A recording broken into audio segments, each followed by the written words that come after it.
नमस्कार दोस्तों, मैं सुप्रिया स्वागत करती हूँ आपका डिकोड एग्जाम के डेली करंट अफेयर्स की क्लास में। दोस्तों, आज करंट अफेयर्स की क्लास में हम डिस्कस करेंगे 7 फरवरी से रिलेटेड करंट अफेयर को। तो चलिए जल्दी से आप सभी लोग सेशन से जुड़ जाइए, सेशन को ज्यादा से ज्यादा लोगों को शेयर करें। और जैसा कि मैं हमेशा कहती आई हूँ, करंट अफेयर आपके एग्जाम के लिए बहुत ज्यादा इंपॉर्टेंट है। तो कोशिश क्या करिए, जब भी आप क्लास अटेंड करें, चाहे अभी चाहे बाद में, तो अपने साथ नोटबुक और पेन लेकर के बैठें और जो कुछ भी पॉइंट्स और जो मैं फैक्ट्स बताती हूँ उनको नोट डाउन करते हुए चलिए। और साथ ही मैं आपसे ये भी उम्मीद कर रही हूँ कि आप लोग अपनी शॉर्ट नोट्स भी बनाना शुरू कर दिए होंगे और साथ ही साथ रिवीजन भी स्टार्ट कर लिए होंगे, क्योंकि एग्जाम की डेट आपको पता ही है और बहुत कम दिन रह गए हैं और बहुत सारी चीजें हमें रिवीजन करनी है। तो मैं पूरी उम्मीद कर रही हूँ आप सभी लोग जोर शोर से अपनी तैयारी में लग चुके होंगे और इसी के साथ साथ हम अपनी क्लास स्टार्ट करते हैं। लेकिन उसके पहले कहना चाहूंगी, जल्दी से चैनल को सब्सक्राइब कर लीजिए और बेल आइकन को प्रेस कर लीजिए। इससे आपको चैनल से रिलेटेड हर क्लास की वीडियो का प्रॉपर नोटिफिकेशन मिलेगा और आपकी कोई भी क्लास मिस नहीं होगी। चलिए देर नहीं करते हैं और अपनी क्लास स्टार्ट करते हैं। और आज की क्लास में हमारा सबसे पहला प्रश्न है कि निम्नलिखित में से कौन सा देश 2025 मैड्रिड अंतरराष्ट्रीय पुस्तक मेले में थीम देश होगा। तो देखिए, मैड्रिड कैपिटल है किसका दोस्तों, स्पेन का। और यहाँ पे जो अंतरराष्ट्रीय पुस्तक मेला होगा 2025 में, उसका जो थीम देश होगा, ऑप्शंस आप देख रहे हैं, फ्रांस, भारत, बांग्लादेश, नेपाल। तो जिन्हें आंसर आ रहा है वो वीडियो को पॉज करें और आंसर दे। जिन्हें आंसर नहीं आ रहा है वो ध्यान से देखें। और इसका करेक्ट आंसर है दोस्तों बी, भारत होगा। इसलिए ये एक जो है क्वेश्चन अपने आप में इंपॉर्टेंट हो जाता है, ठीक है, ध्यान रखिएगा। भारत जो है मैड्रिड अंतरराष्ट्रीय पुस्तक मेले का थीम देश होगा 2025 में, तो ध्यान रखिएगा इस बारे में। और जैसा कि इस साल की बात करें, अभी जनवरी 2023 में जो कोलकाता में अंतरराष्ट्रीय पुस्तक मेला था, उसका थीम देश दोस्तों कौन था, स्पेन था, ठीक है, ध्यान रखिएगा। जब भी हम थीम देश की बात करते हैं तो उस जो है पुस्तक मेले में क्या किया जाता है कि उस देश की जो पुस्तकें हैं उनको एक तरीके से उनको भी इस मेले में लगाया जाता है और लोग उसको जो है परचेस करते हैं। ये सारी चीजें उसमें दिखाई जाती है। बात करें मैड्रिड बुक फेयर की, तो ये ध्यान रखिएगा कि एक वार्षिक आयोजन है, यानी कि साल में इसको आयोजित किया जाता है। और इसकी शुरुआत देखिए 1993 में किया गया था स्पेन में, ठीक है। मैड्रिड कैपिटल है स्पेन की, उम्मीद है आपको पता होगा, ठीक है। देखा जाए मेले में जो ज्यादातर जो लोग होते हैं और ज्यादातर जो बुक होती है वो, चूंकि मैड्रिड अंतरराष्ट्रीय बुक फेयर है, तो वहां की स्पेन में जो स्पेनिश बोलने जाने वाली जो भाषा है उसी की भाषा की जो है पुस्तकें बेची जाती हैं। लेकिन ध्यान रखिएगा, चूंकि हम थीम देश की बात कर रहे हैं यानी कि अतिथि देश की, तो जब हम थीम देश की बात करते हैं या फिर अतिथि देश की बात करते हैं तो उनके भी पुस्तकों को यहाँ पे क्या किया जाता है, एक तरीके से यहाँ पे सेल में लगाया जाता है। वहां पे जो पुस्तकें बिक रही होती है उसमें भी उस अतिथि देश की पुस्तकों को रखा जाता है। तो 2025 में जो पुस्तक होगी, भारतीय पुस्तकों को भी इसमें जो है इस मेले में प्रचार प्रसार के लिए रखा जाएगा। तो ये चीज ध्यान रखिएगा। बाकी आपके लिए इंपॉर्टेंट ये हो जाता है कि इस साल का जो है 2023 में जो अंतरराष्ट्रीय पुस्तक मेला था कोलकाता में आयोजित किया गया था, और ये ध्यान रखिएगा थीम देश था स्पेन। और 2025 में जो मैड्रिड इंटरनेशनल बुक फेयर है उसका थीम देश दोस्तों भारत है, इसलिए ये इंपॉर्टेंट हो जाता है, ठीक है। चलिए भाई अगले प्रश्न की बात करते हैं। हमारा अगला प्रश्न है कि निम्नलिखित में से किस देश ने अपने बैंक नोटों से ब्रिटिश राजशाही के संकेतों को हटाने का निर्णय लिया है। तो ऑप्शंस आप देख रहे हैं, देखिए इनके बैंक नोट पे अभी भी जो ब्रिटिश राजशाही थी वो अभी भी हमें देखने को मिलती थी, ठीक है। तो अब निर्णय लिया है उस देश ने कि अब ये राजशाही के जो संकेत थे उनको नाम मात्र के सिर्फ संकेत थे, ऐसा नहीं था, वो देश स्वतंत्र है लेकिन फिर भी संकेत के रूप में कभी वो गुलाम रहा था, लेकिन संकेत के रूप में क्या था कि वो इसका इस्तेमाल करता था, ठीक है। नोटों पर राजशाही संकेत के, ब्रिटिश राजशाही संकेतों का इस्तेमाल करता था, लेकिन अब उसे भी हटाने का निर्णय लिया गया है, ठीक है। और अगर हम बात करें यहाँ पे तो ये जो है ये निर्णय जो लिया गया है वो ऑस्ट्रेलिया सरकार के द्वारा लिया गया है, ठीक है। तो यहाँ पे हम देखेंगे कि ऑस्ट्रेलिया जो है अपने नोट पर ब्रिटिश राजतंत्र का जो प्रतीक था अब उसको हटाने का निर्णय ले लिया है। आइए इसके बारे में देख लेते हैं। तो यहाँ पे आप देख रहे हैं ये करेंसी है वहां की ऑस्ट्रेलिया की, और उस पे आप देखिए वहां की ब्रिटेन की जो क्वीन एलिजाबेथ है उनकी तस्वीर आपको देखने को मिल रहा है, ठीक है। तो ऑस्ट्रेलिया जो है अपने मुद्रा से जो है ब्रिटिश साम्राज्य के जो चेहरा था उसको हटाने का निर्णय लिया है। ठीक है, यहाँ का जो रिजर्व बैंक है, जो सेंट्रल बैंक है ऑस्ट्रेलिया का, उसने ये अभी हाल फिलहाल में ये घोषणा किया है कि वहां पे अभी तक जो है $5 की जो नोट थी उस पे देखा जाए यहाँ पे जो क्वीन एलिजाबेथ द्वितीय थी, ध्यान रखिएगा, क्वीन एलिजाबेथ जो द्वितीय थी उनका तस्वीर देखने को मिलता था। लेकिन अब उनकी जब मृत्यु हो गई तो देखिए वहां का सम्राट कौन बना ब्रिटेन का, वो बने कौन, चार्ल्स तृतीय। ठीक है, महाराज जो है वो चार्ल्स तृतीय। तो देखा जाए कि जब क्वीन एलिजाबेथ द्वितीय की जब डेथ हुई थी 2022 में, तो उसके बाद जो है चार्ल्स तृतीय की तस्वीर लगनी थी। लेकिन जब बदलना था उसको तो वहां की जो है गवर्नमेंट ने ये निर्णय लिया कि नहीं, वहां के जो रिजर्व बैंक ने ये बोला कि नहीं, अब हम वहां की तस्वीरें नहीं लगाए, उनकी तस्वीरें नहीं लगाएंगे संकेत के रूप में। ठीक है, बल्कि क्या करेंगे, जो वहां की यानी कि ऑस्ट्रेलिया की जो स्थानीय संस्कृति है उनकी तस्वीरों को डिजाइन किया जाएगा। ठीक है, वहां की करेंसी पे। ठीक है, तो अभी तक देखा जाए $5 की जो नोट थी वहां पे ब्रिटिश सम्राट का चेहरा लगाया जाता था और ये अंतिम नोट थी जिसे हटाने का, उस सम्राट के, जो ब्रिटिश सम्राट के चेहरे को हटाने का निर्णय लिया जा चुका है। ऑस्ट्रेलिया की बात करें दोस्तों तो चूंकि ये स्वतंत्र है, इंडिपेंडेंट कंट्री है, लेकिन बावजूद इसके आज भी वो ऑस्ट्रेलिया जो राज्य का एक प्रमुख ब्रिटिश साम्राज्य था। ठीक है, तो एक तरीके से प्रतीकात्मक रूप में रहा करता था, ऐसा नहीं था ऑस्ट्रेलिया स्वतंत्र था अपने हर डिसीजन में, एक तरीके से स्वतंत्र राष्ट्र है वो, लेकिन प्रतीक के रूप में वो अभी भी अपने ₹5 जो यहाँ माफ करिएगा $5 का जो करेंसी थी उसपे सम्राट के चिन्हों का इस्तेमाल करते थे। ठीक है, वर्तमान में देखा जाए तो यहाँ पे चार्ल्स तृतीय जो है ऑस्ट्रेलिया के प्रमुख एक तरीके से, और उनकी जो भूमिका एक तरीके से प्रतीकात्मक है, ध्यान रखिएगा, प्रतीकात्मक है, प्रतीक के रूप में है, कोई व्यवहार से उनका कोई मतलब नहीं, व्यवहारिकता से कोई लेना देना नहीं, निर्णय लेने में किसी भी तरह का कुछ भी नहीं, एक तरीके से प्रतीकात्मक रूप में वो है। ठीक है, तो ये ध्यान रखिएगा कि अभी यहाँ पे जो है ऑस्ट्रेलिया ने, जो वहां के रिजर्व बैंक ने ये निर्णय लिया है कि ब्रिटिश सम्राट के चेहरे को हटाया जाएगा $5 के करेंसी से। ठीक है, और ये अंतिम करेंसी थी। अगला प्रश्न है, किस राज्य में विश्व शांति के लिए कृष्ण गुरु एक नाम अखंड कीर्तन कार्यक्रम आयोजित किया गया है? ये इंपॉर्टेंट है अपने आप में क्वेश्चन बहुत ज्यादा। देखिए ये कृष्ण गुरु एक नाम अखंड कीर्तन जो है कार्यक्रम आयोजित किया गया है विश्व शांति के लिए, कहाँ पे, किस राज्य में? तो असम में आयोजित किया गया है। आइए इसके बारे में बात करते हैं। तो देखिए असम का एक क्षेत्र है, जिला है बरपेटा, वहां पे ही विश्व शांति के लिए कृष्ण गुरु एक नाम अखंड कीर्तन कार्यक्रम का आयोजन किया गया। और इम्पोर्टेंट इसलिए हो जाता है ये कार्यक्रम, ये कीर्तन, क्योंकि यहाँ पे जो है इस कार्यक्रम में जो हमारे देश के प्रधानमंत्री हैं नरेंद्र मोदी जी, उन्होंने वीडियो कॉन्फ्रेंसिंग के माध्यम से इस कार्यक्रम में भाग लिया। और ध्यान रखिएगा ये देश के पहले प्रधानमंत्री हैं जिन्होंने कृष्ण गुरु एक नाम अखंड कीर्तन कार्यक्रम में भाग लिया, इसलिए ये इंपॉर्टेंट है, स्टार्ट कर लीजिएगा। ठीक है, बात करें कृष्ण गुरु सेवाश्रम की तो ये 6 जनवरी से 1 महीने तक विश्व शांति के लिए कृष्ण गुरु एक नाम अखंड कीर्तन का आयोजित किया गया है। ठीक है, का आयोजित किया गया था। और यहाँ पे जो है कृष्ण गुरु सेवाश्रम की बात किया जाए तो जो इसकी स्थापना हुई थी 1974 में हुआ था, निचले असम के बरपेटा जिले में। ठीक है, गांव पूजे तो नसात्रा गांव में किया गया था। ठीक है, तो ये अपने आप में काफी ज्यादा इंपॉर्टेंट है। इन्होंने संबोधित किया इस कार्यक्रम को, प्रधानमंत्री जी ने बहुत सारी बातें किया।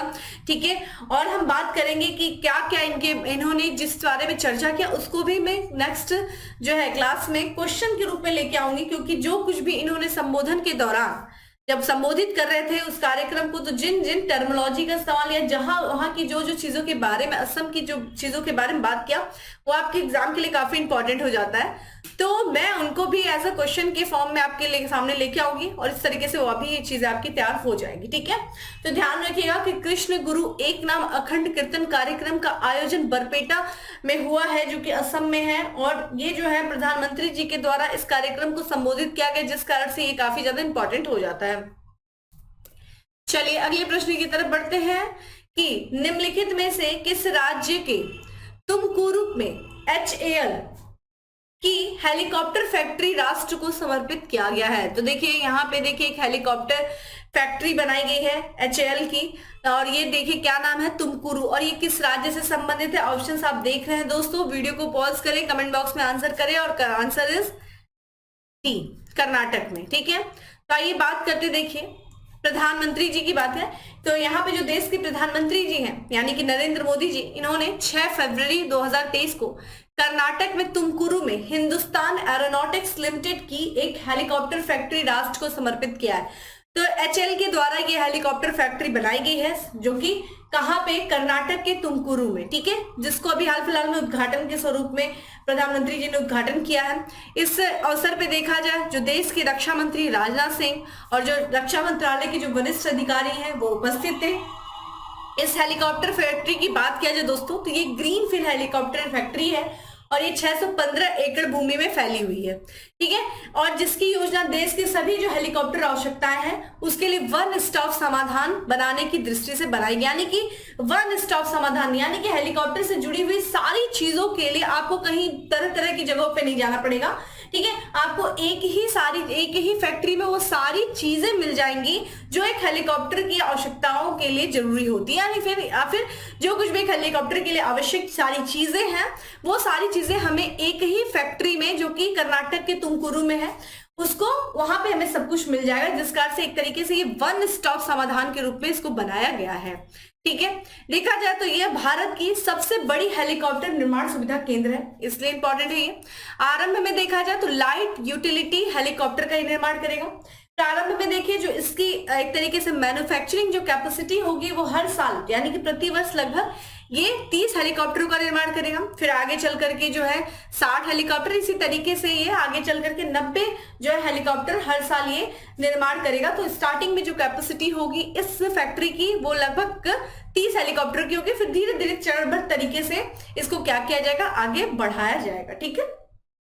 चलिए अगले प्रश्न की तरफ बढ़ते हैं और हमारा नेक्स्ट क्वेश्चन है कि निम्न में से किस राज्य या केंद्र शासित प्रदेश में खेलो इंडिया विंटर गेम्स के तीसरे संस्करण का आयोजन किया जाएगा। तो देखिए खेलो इंडिया विंटर गेम्स के जो तीसरे संस्करण का आयोजन किया जा रहा है दोस्तों वो किया जा रहा है जम्मू कश्मीर में, ठीक है। आइए इसके बारे में बात करते हैं। तो देखिए जम्मू कश्मीर में खेलो इंडिया विंटर गेम के तीसरे संस्करण का आयोजन किया जा रहा है और जो यहाँ वर्तमान में देखा जाए जो युवा मामले और खेल मंत्री हैं अनुराग सिंह ठाकुर, उन्होंने साथ ही साथ जम्मू कश्मीर के जो उपराज्यपाल हैं मनोज सिन्हा, उनके साथ राजभवन में खेलो इंडिया विंटर गेम के तीसरे संस्करण का शुभारंभ, थीम सॉन्ग और जर्सी ये सारी चीजों को लॉन्च किया है, ठीक है। बात करें यहाँ पे जो तीसरा संस्करण होने वाला है खेलो इंडिया विंटर गेम का, ये इसी 10 तारीख को शुरू होगा और ये 14 फरवरी तक इसका आयोजन किया जाएगा। और जो देखिए ये किया जा रहा है युवा मामले और खेल मंत्रालय के द्वारा ये समर्थित जो है एक तरीके से ये खेल आयोजन है। इसका जो आयोजन किया जाएगा दोस्तों वो किसके द्वारा, तो जम्मू कश्मीर स्पोर्ट्स काउंसिल के साथ साथ जम्मू कश्मीर के जो विंटर गेम एसोसिएशन है उन दोनों लोग जो है आपस में मिलकर के इस खेल का आयोजन कर रहे हैं। और इस खेल में देखा जाए दुनिया भर के करीब 1500 से अधिक जो है एथलीट वो हिस्सा ले रहे हैं, ठीक है। और खेलो इंडिया विंटर गेम की बात किया जाए दोस्तों तो ये खेलो इंडिया अभियान का ही एक हिस्सा है और इसका जो पहला संस्करण आयोजित किया गया था वो 2020 में आयोजित किया गया था। और ध्यान रखिएगा पहले और दूसरे संस्करण के जो शीर्ष रहा था, जो राज्य रहा था वो जम्मू कश्मीर ही रहा था और मेजबान जो देश है यानी कि मेजबान जो राज्य रहा है वो ही इसमें अभी तक शीर्ष प्रदर्शन करता रहा है, ठीक है। तो ध्यान रखिएगा खेलो इंडिया विंटर गेम का आयोजन किया जाएगा जम्मू कश्मीर में, ठीक है, ये चीज ध्यान रखिएगा। चलिए अभी आपने देखिए अभी जो 5वां खेलो इंडिया यूथ गेम का आयोजन किया जा रहा है, आप मुझे बताइए किस राज्य में किया जा रहा है, आप मुझे कमेंट बॉक्स में आंसर करें, ठीक है। चलिए अगले प्रश्न की तरफ बढ़ते हैं और हमारा अगला प्रश्न है कि हाल ही में चर्चा में रहा हाइफा बंदरगाह किस देश से संबंधित है। हाइफा बंदरगाह देखिए चर्चा में रहा है और ये आपके इंटरनेशनल रिलेशन से रिलेटेड क्वेश्चन पूछा गया है और ऑप्शंस आप देख रहे हैं ईरान है, पाकिस्तान है, इजराइल है, मिस्र है। और करेक्ट आंसर दोस्तों क्या है, इजराइल, ठीक है। इजराइल जो है इजराइल में ये हाइफा बंदरगाह है। आइए बात करते हैं किस लिए चर्चा में है। स्क्रीन पे आप देख रहे हैं, देखिए आपको यहाँ पे इजराइल के बिल्कुल नॉर्थ की तरफ आपको हाइफा बंदरगाह दिखेगा, मेडिटेरेनियन सी से भूमध्य सागर से लगा हुआ ये बंदरगाह है। और ध्यान रखिएगा ये हाइफा बंदरगाह जो है वो मालवाहक जहाज के संबंध में इजराइल का दूसरा सबसे बड़ा बंदरगाह है। और पर्यटकों के मामले में देखा जाए तो पर्यटक जहाज के मामले में ये इजराइल का इकलौता बंदरगाह है, ठीक है। और यहाँ पे देखिए अभी अडानी समूह जो है इजराइल के हाइफा बंदरगाह का अधिग्रहण किया है 1.2 अरब डॉलर में। ठीक है, बात करें इस सौदे से, ठीक है, ध्यान रखिएगा, इस सौदे के तहत जो है अडानी समूह तेल अवीव, जो कि कैपिटल है किसकी, इजराइल की, तेल अवीव में एक आर्टिफिशियल इंटेलिजेंस लैब स्थापित करेगा। और यहाँ पे जो ये डील हुई है वो इजराइल के वर्तमान जो प्रधानमंत्री हैं बेंजामिन नेतन्याहू, उनकी मौजूदगी में हुआ है ये समझौता। ठीक है, अडानी के अधिग्रहण के लिए जो ये समझौता किया गया है। ठीक है, तो ये चीज ध्यान रखिएगा आप लोग, बहुत ही इंपॉर्टेंट है ये इजराइल। ठीक है, तो यहाँ पे आप देख सकते हैं इजराइल। ठीक है, तो ये देखिए इजराइल आपको दिख रहा है, और यहाँ पे देखिए, यहाँ पे हैंदेरा बंदरगाह है, तेल अवीव आप दिख रहे हैं, अशोडा यहाँ पे बंदरगाह है। तो ये थोड़ा सा जो पोर्ट्स है इजराइल से रिलेटेड, थोड़ा इन्हें ध्यान से देख लीजिएगा, इंपॉर्टेंट है। ठीक है, चलिए अगले प्रश्न की तरफ बढ़ते हैं। हमारा अगला प्रश्न है कि चर्चा में रहा इस्लाम नगर गांव किस राज्य या केंद्र शासित प्रदेश में स्थित है।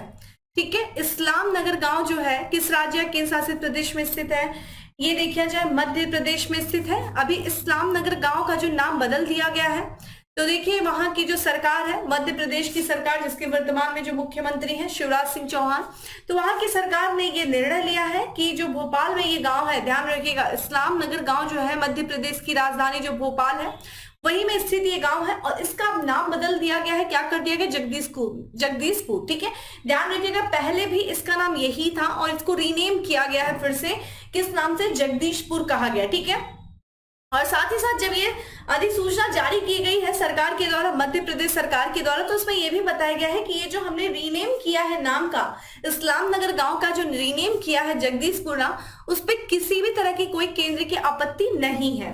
इससे पहले देखा जाए, इससे पूर्व जो है मध्य प्रदेश सरकार ने और भी क्षेत्रों का नाम बदला है, जैसे कि वहां पे हबीबगंज रेलवे स्टेशन का नाम उन्होंने रानी कमलावती रेलवे स्टेशन रखा था। ठीक है, और संगाबाद की बात करें तो इसका नाम बदल करके नर्मदापुरम कर दिया गया था। ठीक है, लगभग ये 300 साल पहले जो है इसका नाम जगदीशपुरी था। आप यहाँ पे देख सकते हैं 300 साल जो है पुरानी पहचान पाने में लग गए 30 साल। ठीक है, आइए थोड़ा सा और भी बात कर लेते हैं। वर्तमान में कुछ क्षेत्रों के नाम बदले गए हैं, उनके बारे में हम देख लेते हैं, माफ करिएगा। ठीक है, तो देखिए कुछ क्षेत्रों के नाम बदले गए थे, आइए उनके बारे में देख लेते हैं। जैसे अभी रिसेंट में हम लोगों ने देखा कि यहाँ पे मुगल गार्डन का नाम क्या कर दिया गया, अमृत उद्यान किया गया। मुंडेरा बाजार देखिए जो कि गोरखपुर, उत्तर प्रदेश के गोरखपुर में है, तो चौरी चौरा कर दिया गया। तेलिया अफगान गांव जो कि देवरिया, उत्तर प्रदेश के देवरिया में, उसको तेलिया शुक्ला कर दिया गया। और यहाँ पे नसरुल्लागंज की भैरुंड कर दिया गया, भैरुंडा। ठीक है, तो ये कुछ नाम बदले गए हैं जिनको आपको पता होना चाहिए। यहाँ देखिए मध्य प्रदेश है, आप देख सकते हैं मध्य प्रदेश का ये मैप आप लोग देख रहे हैं। आइए थोड़ा सा कुछ इंपॉर्टेंट जो मध्य प्रदेश के जो जिले रहे हैं, जो चर्चा में रहे हैं, कुछ क्षेत्र जो चर्चा में रहे, उन्हें भी देख लेते हैं। सबसे पहली चीज है मध्य प्रदेश, जिसकी कैपिटल दोस्तों क्या है, भोपाल। मध्य प्रदेश की बात की जाए तो देखिए इसकी जो सीमा है राजस्थान से, उत्तर प्रदेश से, छत्तीसगढ़ से, ठीक है, और मध्य प्रदेश से, और साथ ही साथ गुजरात से अपनी सीमा को साझा करता है। मध्य प्रदेश पूरी तरीके से ये लॉक है, कोई भी इसकी जो है समुद्रिक सीमा नहीं, चारों तरफ से राज्यों से घिरा हुआ है। बात करते हैं, चूंकि भोपाल इसका कैपिटल है, हमने ये भी बात किया कि शिवराज सिंह चौहान यहाँ के जो है मुख्यमंत्री हैं। यहाँ पे एक आपको दिख रहा होगा जगह जिसका नाम देख लीजिए, क्या है, श्योपुर। ठीक है, ध्यान रखिएगा, श्योपुर। श्योपुर क्यों चर्चा में है दोस्तों, क्योंकि यहाँ पे कुन्नू नेशनल पार्क है। कुन्नू नेशनल पार्क क्यों है भाई, क्यों चर्चा में है, क्योंकि ध्यान रखिएगा नामीबिया से और दक्षिण अफ्रीका से जो चीते लाए गए हैं उनको इन्हीं कुन्नू नेशनल पार्क में रखा जाएगा। नामीबिया से लाए गए चीते, जिसमें से हमने बात किया था 8 चीते लाए गए थे, 5 मादा है, 3 नर है। जो एक मादा का नाम प्रधानमंत्री जी ने रखा था, क्योंकि उनके जन्मदिन के ही जो अवसर पे आया था वो चीता, जिसका नाम क्या रखा गया था, आशा रखा गया था। तो इन चीतों को कहाँ रखा गया है, इसी कुन्नू नेशनल पार्क में। दक्षिण अफ्रीका से जो दूसरी खेप आएगी चीतों की, उनको भी इसी कुन्नू नेशनल पार्क में रखा जाएगा। तो ये कहाँ पे, श्योपुर, जिसकी कारण से ये इंपॉर्टेंट है। अब यहाँ पे देखिए पन्ना नेशनल पार्क है। पन्ना नेशनल पार्क भी काफी ज्यादा पन्ना जिले में है। क्यों चर्चा में है, क्योंकि यहाँ पे जो एक लिंक है जिसका नाम है केन बेतवा रिवर लिंक, जो कि उत्तर प्रदेश और मध्य प्रदेश के बीच में, जिस कारण से ये बहुत ही ज्यादा चर्चा में रहा है, पन्ना नेशनल पार्क। वहीं पे अगर हम बात करें, यहाँ पे देखिए इंदौर आपको दिख रहा है। इंदौर भाई क्यों चर्चा में रहता है? क्योंकि अभी हाल फिलहाल में इंदौर में जो 17वां प्रवासी भारतीय दिवस था, 17वां प्रवासी भारतीय दिवस जो कि 8 से लेकर के 10 जनवरी तक मनाया गया। 9 तारीख को भारतीय प्रवासी भारतीय दिवस मनाया जाता है। इस साल 17वां प्रवासी भारतीय दिवस था, जिसका आयोजन इंदौर था, मेजबान था, ठीक है, इंदौर। तो इसलिए इंदौर। दूसरा देखा जाए, इंदौर जो है देश का पहला वाटर प्लस सिटी है। और अगर हम बात करें स्वच्छता के मामले में, इंदौर हमेशा से अव्वल रहा है, ये चर्चा में रहा है, ठीक है। वही देखिए यहाँ पे आप देख रहे हैं खारगोन और खंडवा, ठीक है। खारगोन और खंडवा क्यों चर्चा में है? क्योंकि यहाँ पे देखा जाए जो है सोलर प्लांट को बनाया जा रहा है, ठीक है, सोलर प्लांट लगाया जा रहा है, इसलिए ये चर्चा में है। तो ये कुछ इंपॉर्टेंट जो है मध्य प्रदेश से संबंधित जिले हैं जो भी हाल फिलहाल में चर्चा में थे, तो उनको थोड़ा सा नोट डाउन करिए और रिवीजन करते रहिए, ये इंपॉर्टेंट है। चलिए अगले प्रश्न की तरफ बढ़ते हैं और हमारा अगला प्रश्न है कि निम्नलिखित में से कहां G20 की पहली सतत वित्तीय कार्य समूह की बैठक संपन्न हुई है? तो ये देखा जाए G20 की पहली सतत वित्तीय कार्य समूह की बैठक जो संपन्न हुई है, कहां पे हुई है? तो ये ध्यान रखिएगा दोस्तों, गुवाहाटी, असम गुवाहाटी में हुई है। इसके बारे में बात करें, देखिए G20 के अंतर्गत हमने बताया कि बहुत सारे जो है सम्मेलनों का आयोजन किया जाएगा, कई कई जगहों पे डिफरेंट सेगमेंट में किया जा रहा है। और अगर हम बात करें जो G20 के, भारत जो कि 2023 में G20 की अध्यक्षता कर रहा है, और यहाँ पे जो G20 के अंतर्गत जो पहले सस्टेनेबल फाइनेंशियल वर्किंग ग्रुप की बैठक हुई है वो असम में गुवाहाटी में हुआ है, ठीक है। और इस बैठक में देखा जाए 95 प्रतिनिधियों ने, साथ ही साथ जो है 10 आमंत्रित देश, 10 देशों को आमंत्रित किया गया था, और कुछ संगठनों ने, लगभग 14 संगठनों ने इस बैठक में भाग लिया है, ठीक है। और बहुत सारे ऐसे संगठन थे जो वर्चुअल माध्यम से जो है इस बैठक में भाग लिए हैं। इस बैठक का जो उद्घाटन किया गया था वो देखिए किसके द्वारा किया गया है? तो यहाँ पे जो सर्बानंद सोनोवाल जी के द्वारा इसका उद्घाटन किया गया है। और इस जो है इस उद्घाटन समारोह के दौरान बहुत सारे जो है असम से संबंधित जो संस्कृति है, जो समृद्ध संस्कृति है, जो उसकी विरासत है, उसके बारे में बताया गया, ठीक है। तो यहाँ पे जो ब्रह्मपुत्र सैंडबार द्वीप पर प्रतिनिधियों को, ध्यान रखिएगा इसका आयोजन कहा, ब्रह्मपुत्र सैंडबार द्वीप। ये देखिए अब द्वीप चर्चा में आ गया कि सैंडबार द्वीप कहाँ पे है, तो असम में है। और इसी दौरान जो है प्रतिनिधि जो आए थे उनको वहां पे जो समृद्ध विरासत है, जो संस्कृति है असम की, उसके बारे में बताया गया। और भी बहुत सारी चीजें चर्चा की गई। तो ये चीज ध्यान रखिएगा कि सस्टेनेबल फाइनेंशियल वर्किंग ग्रुप की जो G20 की पहली बैठक थी वो असम गुवाहाटी में जो है आयोजित की गई। आइए अगला प्रश्न है कि लैब में विकसित हीरो पर शोध करने के लिए किस IIT संस्था को यहाँ पे 242 करोड़ रुपए का अनुदान दिया गया है? तो ध्यान रखिएगा, लैब में जो विकसित हीरे होते हैं उन पर शोध करने के लिए ये अनुदान राशि दी गई है। किस IIT संस्था को? तो IIT मद्रास को दिया गया है, ठीक है। तो Indian institute of technology Madras, ठीक है। तो यहाँ पे देखिएगा लैब ग्रोन डायमंड, यानी कि जो लैब में जो डायमंड बनाए जाते हैं उन पर शोध कार्य किया जाएगा। और इसके लिए जो है अगली जो 5 साल की अवधि है उसके लिए यहाँ पे 242 करोड़ रुपए का अनुदान राशि दिया गया है, IIT मद्रास को दिया गया है, ठीक है। और इसके बारे में जो है चर्चा की गई है इस साल के बजट में, जो केंद्रीय बजट पेश किया गया है 2023-24, उसमें जो है बात किया। और निर्मला सीतारमण जो कि हमारे देश की फाइनेंस मिनिस्टर है, उन्होंने इस अनुदान राशि को देते हुए कुछ महत्वपूर्ण बातें की, जैसे कि यहाँ पे जो प्रयोगशाला में जो विकसित हीरे हैं, देखिए इनको शॉर्ट फॉर्म में क्या कहते हैं? LGD, ठीक है। LGD यानी कि आप देख रहे हैं लैब ग्रोन डायमंड, ठीक है, ये शॉर्ट फॉर्म है। तो उच्च रोजगार क्षमता वाला एक प्रौद्योगिकी और नवाचार संचालित उभरता हुआ क्षेत्र है। तो यहाँ पे देखिए ये एक ऐसा क्षेत्र है जहां पे रोजगार के अवसर बहुत ही ज्यादा क्या हो रहे हैं, एक तरीके से हमें देखने को मिल रहा है कि इस क्षेत्र में रोजगार के अवसर आने वाले दिन में हमें देखने को मिल रहा है। और साथ ही साथ यहाँ पे जो है नई जो है टेक्नोलॉजी हमें देखने को मिल रही है। तो ये एक उभरता हुआ क्षेत्र है, और इस क्षेत्र में चूंकि हम जान रहे हैं कि रोजगार का भी सृजन होने वाला है, इसलिए इस क्षेत्र को बढ़ावा देना सरकार का दायित्व है, और जिसकी वजह से ये अनुदान राशि दी गई है। और इस साल के बजट में इसके बारे में चर्चा भी किया गया है, जिस कारण से ये इंपॉर्टेंट हो जाता है, ठीक है। अगर हम बात करें, सरकार जो है प्रयोगशाला में जो बनाए जाने वाले हीरे हैं उनके लिए जो कच्चे माल के तौर पर देखिए क्या इस्तेमाल किया जाता है, ये ध्यान रखिएगा, सीड्स क्या है दोस्तों? ये एक ऐसा रॉ मटेरियल है जिसके द्वारा जो है इसी का यूज करके जो लैब में डायमंड बनाया जाता है, ठीक है। तो यहाँ पे जो है आयात पर शुल्क में कटौती करने का भी प्रस्ताव रखा है, सरकार ने रखा है। चलिए आप मुझे बताइए कि विश्व का सबसे बड़ा, ठीक है, डायमंड का आयतक देश कह सकते हैं, या फिर सबसे ज्यादा उत्पादन होता है, या फिर जो डायमंड का सबसे ज्यादा जो भंडार है एक तरीके से, वो किस देश में है, आप मुझे कमेंट बॉक्स में कर सकते हैं। ठीक है, चलिए आज के हम लास्ट प्रश्न की तरफ बढ़ते हैं और हमारा आज का लास्ट क्वेश्चन है कि निम्नलिखित में से किस राज्य में VMS ग्लोबल वीजा एप्लीकेशन केंद्र की शुरुआत की गई है?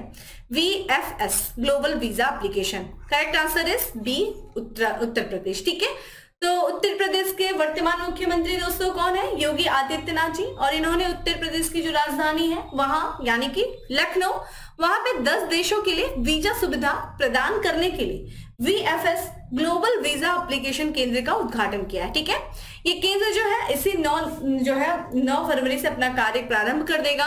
और इस केंद्र पे देखिए, अभी तक हमें वीजा के लिए देश की राजधानी दौड़ना पड़ता था दिल्ली, लेकिन अब जो उत्तर प्रदेश के लोग हैं वो उत्तर प्रदेश की राजधानी लखनऊ में ही जाकर के वीजा के लिए क्या कर सकते हैं, अप्लाई कर सकते हैं, उन्हें इजिली वीजा मिल जाएगा इस सेंटर पे जाकर के। तो ये अपने आप में बहुत बड़ा कदम है। और इस केंद्र पे देखा जाए हमें ऑस्ट्रेलिया, चेक गणराज्य, पुर्तगाल, Switzerland, Netherland, Croatia, Italy, Saudi Arab, Hungary, Germany जैसे बहुत सारे देशों के वीजा आवेदन जो है स्वीकार किए जाएंगे। तो अब हमें दिल्ली दौड़ने की जरूरत नहीं होगी, हमें आराम से जो है वीजा मिल जाएगा लखनऊ में ही इस केंद्र के माध्यम से। ठीक है, और इस केंद्र की क्षमता देखिए हर साल लगभग 20 लाख, यहाँ पे 1,20,000 से अधिक आवेदन स्वीकार करने की होगी। ठीक, तो ये था दोस्तों आज का हमारा 10 MCQ। अब बात कर लेते हैं दोस्तों फैक्ट्स ऑफ द डे की। आज का हमारा सबसे पहला फैक्ट है कि केंद्र, यहाँ पे माफ करिएगा, पूर्व कानून मंत्री और सीनियर वकील जिनका हाल ही में निधन हो गया है, क्या नाम है? शांति भूषण। ठीक है, वही बात करें, हाल ही में पहले राष्ट्रीय बीज संकर चैंपियन 2023 जीता है किसने? केरल ने। अगला है हमारा IMF यानी कि इंटरनेशनल मॉनेटरी फंड ने 4.7 अरब डॉलर की सहायता पैकेज को मंजूरी दिया है किस देश के लिए? बांग्लादेश के लिए।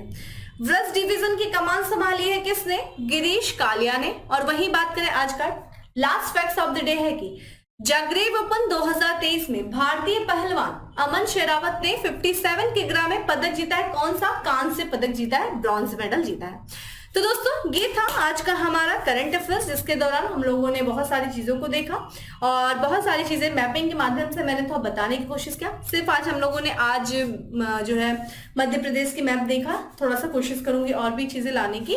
थोड़ा सा टाइम भी हो जाता है, बहुत बच्चों को प्रॉब्लम हो जाती है कि मैम बहुत लंबा वीडियो बन रहा है। तो आप लोग मुझे बताइए कि वीडियो की टाइमिंग कैसी होनी चाहिए, थोड़ा सा आप लोग भी मुझे बताइए, अपने राय को दीजिए। ठीक है, बाकी डेली करंट अफेयर्स की जो PDF है वो आपको टेलीग्राम ग्रुप पे मिल जाएगी, जिसका लिंक आपको डिस्क्रिप्शन बॉक्स में दिया हुआ है, जाइए डाउनलोड करिए, अपनी शॉर्ट नोट्स बनाइए। बाकी फिर मिलेंगे हम नेक्स्ट सेशन में, तब तक के लिए bye, have a good day, stay safe and stay happy.